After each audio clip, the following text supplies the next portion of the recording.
Hello everybody, and thank you for sharing your time with me. I'm sending this message through various different channels to reach my dear Russian friends and the Russian soldiers serving in Ukraine. I'm speaking to you today because there are things that are going on in the world that are being kept from you, terrible things that you should know about. But before I talk about the harsh realities, let me just tell you about the Russian who became my hero. In 1961, when I was 14 years old, a very good friend of mine invited me to come to Vienna and to watch the World Weightlifting Championships. I was in the audience when Yuri Petrovich Vlasov won the World Championship title, becoming the first human being to lift 200 kilograms over his head. And somehow a friend of mine got me backstage. All of a sudden there I was, a 14-year-old boy, standing in front of the strongest man in the world. I couldn't believe it. He reached out to shake my hand. I still had a boy's hand. He had this powerful man's hand that swallowed mine. But he was kind, and he smiled at me. I will never forget that day. Never. I went home and I put his photo above my bed to inspire me when I started lifting weights. My father told me to take down that picture and to find a German or an Austrian hero. He got really angry, and we argued back and forth. He didn't like Russians because of his experience in the Second World War. You see, he was injured at Leningrad, where the Nazi army that he was part of did vicious harm to the great city and to its brave people. But I did not take the photograph down, no, because it didn't matter to me what flag Yuri Vlasov carried. My connections to Russia didn't stop there, by the way. Oh, it actually deepened when I traveled there with bodybuilding and for my movies and met all my Russian fans. And on one of those trips, I remember, I met Yuri Vlasov once again. It was in Moscow during the filming of Red Heat, which was the first American movie allowed to film in Red Square. Now, he and I spent the whole day together. He was so thoughtful, so kind, and so smart, and, of course, very giving. He gave me this beautiful blue coffee cup. And ever since then, I've been drinking my coffee out of every morning. Now, the reason why I'm telling you all of those things is that ever since I was 14 years old, I've had nothing but affections and respect for the people of Russia.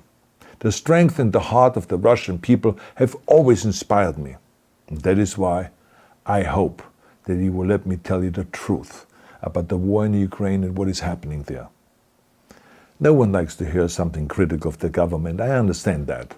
But as a longtime friend of the Russian people, I hope that you will hear what I have to say. And may I remind you that I speak with the same heartfelt concern as I spoke to the American people when there was an attempted insurrection on January 6th last year, when a wild crowd was storming the US Capitol, trying to overthrow our government.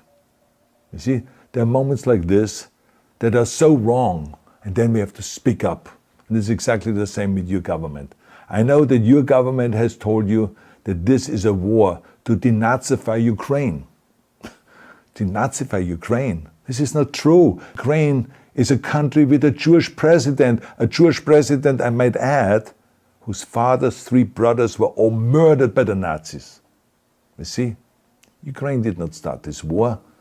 Neither did nationalists or Nazis. Those in power in the Kremlin started this war. This is not the Russian people's war. No. As a matter of fact, let me tell you, what you should know is that 141 nations at the UN voted that Russia was the aggressor and called for it to remove its troops immediately.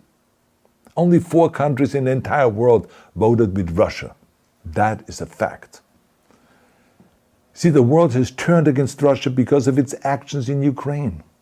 Whole city blocks have been flattened by Russian artillery and bombs, including a children's hospital and a maternity hospital. 3 million Ukrainian refugees, mainly women, children, and elderly, fled their country, and many more are trying to seek to get out. It is a humanitarian crisis. Because of its brutality, Russia is now isolated from the society of nations.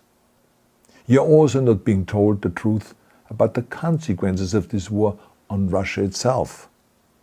I regret to tell you that thousands of Russian soldiers that have been killed. They have been caught between Ukrainians fighting for their homeland and the Russian leadership fighting for conquest. Massive amounts of Russian equipment have been destroyed or abandoned. The destruction that Russian bombs are raining down upon innocent civilians has so outraged the world that the strongest global economic sanctions ever taken have been imposed on your country. Those who don't deserve it on both sides of the war will suffer.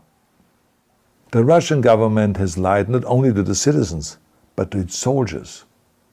Some of the soldiers were told they were going to fight Nazis. Some were told that the Ukrainian people would greet them like heroes. And some were told that they were simply going on exercise. They didn't even know that they were going into war. And some were told that they were there to protect ethnic Russians in Ukraine. None of this is true. The fact is that Russian soldiers have faced fierce resistance from the Ukrainians who want to protect their families and their country. When I see babies being pulled out of ruins, I think that I'm watching a documentary about the horrors of the Second World War, not the news of the day. Now let me tell you, when my father arrived in Leningrad, he was all pumped up on the lies of his government. And when he left Leningrad, he was broken, physically and mentally. He lived the rest of his life in pain. Pain from a broken back, pain from the shrapnel that always reminded him of these terrible years, and pain from the guilt that he felt. To the Russian soldiers listening to this broadcast, you already know much of the truth that I've been speaking. You have seen it with your own eyes. I don't want you to be broken like my father.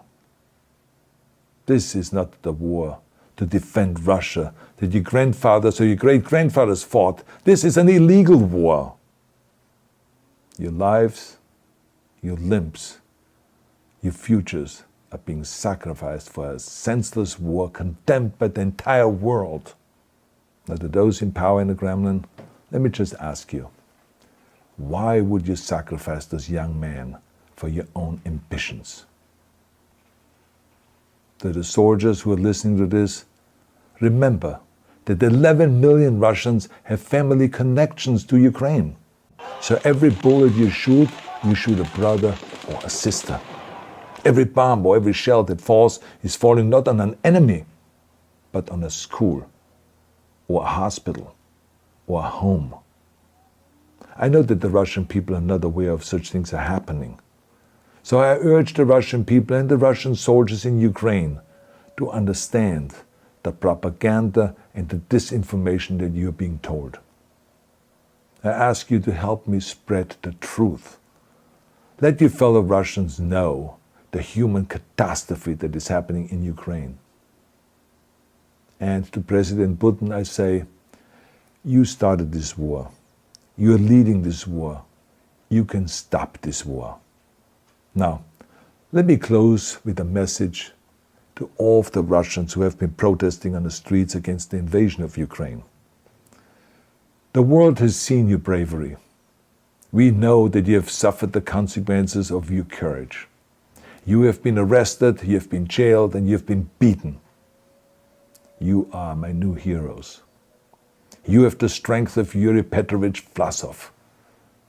You have the true heart of Russia. My dear Russian friends, may God bless you all.